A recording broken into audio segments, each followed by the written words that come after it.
So I saw a very poignant placard with a protester where he says, when the rich rob the poor, it's called business. When the poor fight back, it's called violence, which is now the narrative that government is trying to push. You saw Anne Waiguru with her toxic tweets. This person, if only Anne Waiguru knew how she pisses off people. If you know how you disgust people, you would never even speak. You'd never even appear in public. We know you are where you are because of machinations, not because of merit. You are toxic. When you speak, you don't make sense. I don't even know how the governor has made you. I don't know the chairman there. They thought that this is a residue of the former regime where you are being treated like an egg. So they come there, everyone is just talking about property. It's weird now. The same Kenya Kwisha shit show, who when they were in the opposition, don't forget here, is a thin line. They were in the opposition, but they were still in government. They were saying that Expressway is a corrupt project, is owned by the former regime, the Uhurus and whatnot. But suddenly now they are the biggest defenders. They are the ones who are feigning sympathy. Oh my God. This is the duplicitous nature of politicians. When it suits them, when a narrative suits them, they'd rather jump on it. These guys, even when that accident happened in Londiani, those guys never went to hospital. They never went to condole with homes, but they are here talking about property.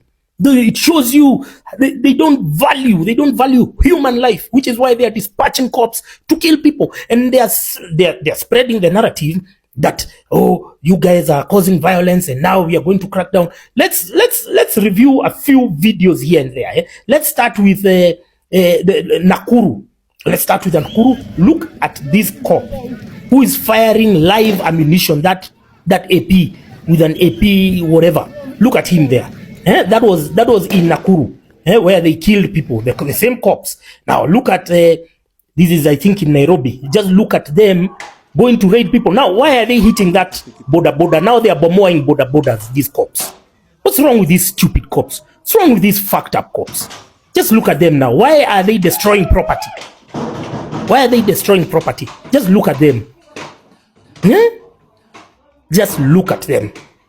So they embark on violent activities, and then they come to the gallery to play dumb, to gaslighters, to reverse psychologists.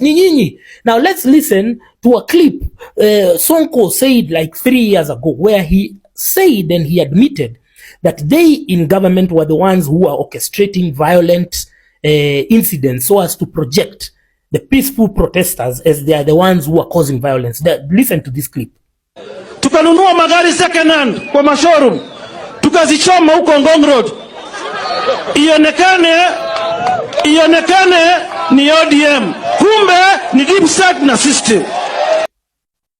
You hear, that's an admission from somebody who has been in the government, saying that this is what we used to do. We used to buy second-hand vehicles, we take them to Ngong Road, we burn them, and then now we send them the media there, to say that look at this, and then all the politicians are there saying now this is violence on people's property and whatever. So it is even for the expressway, it is plausible that the people who have already come up with the 700 million figure could have been the ones behind the violent and the destruction of that expressway. Because how do you one day after you're talking about we are ready to spend 700 million? How much did you spend on the Londiani accident victims? Did you spend anything? Did you? Because now you want to trigger emergency spending.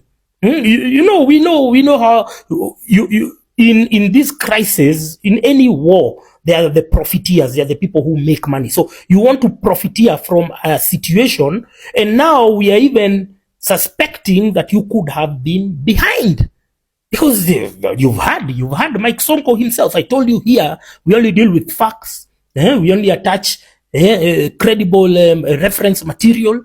This is the real system of facts, not those other guys who tell you system of facts. Now, back to this guy called Moha Jichopevo. Moha was in Ukambani. First of all, he had posted that he had a high-level meeting with President Ruto to discuss issues of utmost importance affecting the people of Nyali and Mombasa. And then I'm thinking, recently I was in Mombasa, and there are some issues which I saw, and I was very perturbed, because I'm going to show you two maps. So here is the main map of the area, especially where Mohaji Chopevu is the MP. So this is like the mainland and whatever. Now, there is a road called Nyali Road that goes all the way to Bamburi. Now, now let's zoom in to that particular road. There is a section on this second map. You can see I've circled the Nyali constituency CDF office. Now that section where you're seeing Total Energies Bombolulu service station, that section of Nyali Road in Bombolulu, it is a stone throw away from the constituency, but the road there, the contractor built something halfway and then he left it like that. And so there is a section there with red soil. You may not believe it. You may not. Let me show you a video. I don't know. Now look at that road. It has been left like that. This is a road where tourists on their way probably to Kilifi, on their way to where, this is a road they are supposed to use. This is a road even when you're going to Nyali, when you're going to Bamburi, when you're going to Mtwapa, this is the road. Just look at it. And they've left it like that. So when you're coming from the airport, this is the eyesore that you're being met with. These guys are crazy. And his office is right behind there. It's behind there on that road. Just look at that road.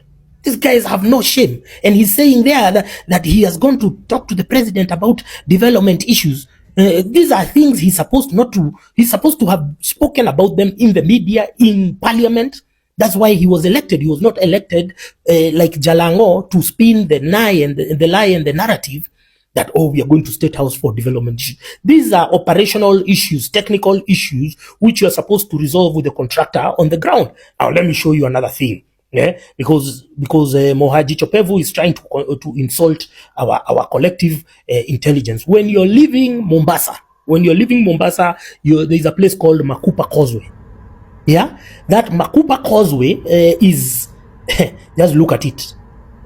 This is a new road done by our corrupt engineers, the engineering companies.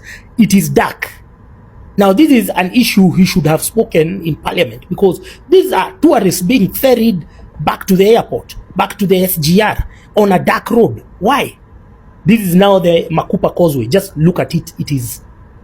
I don't understand how these people have the audacity to even call themselves the MPs. Huh? And it's a new road, no street lights whatsoever. Has he ever spoken about these issues in parliament? No. Has he ever spoken about issues of Mombasa people in parliament?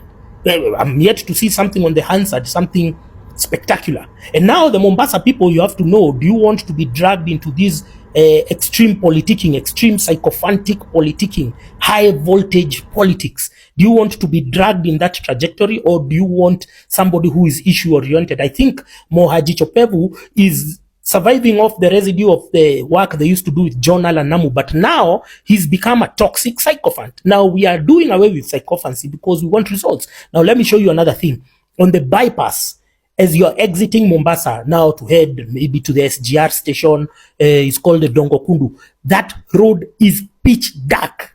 The insecurity that can happen over there. And let me tell you, this is utmost negligence. This is deliberate negligence, because at some points where you're starting to see the lights, the electricity, the street lights, those are the way bridges. They always have electricity, the way bridges, but the road itself, which is being used by normal people, they can light up the way bridges because they are making money. But where the people are being used, are using the road, they have no interest in that, because these people don't care about humans. They care about money. That's why they can light the way bridges.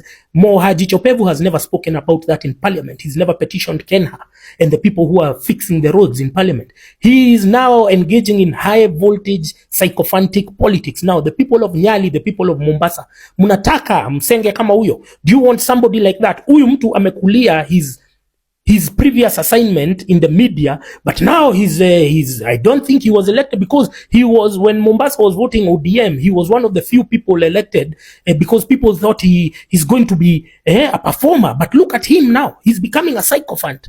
He's talking toxic stuff there, how to arrest Raila and whatever. Has he ever spoken about your roads? Mtoeni sasa nyinyi.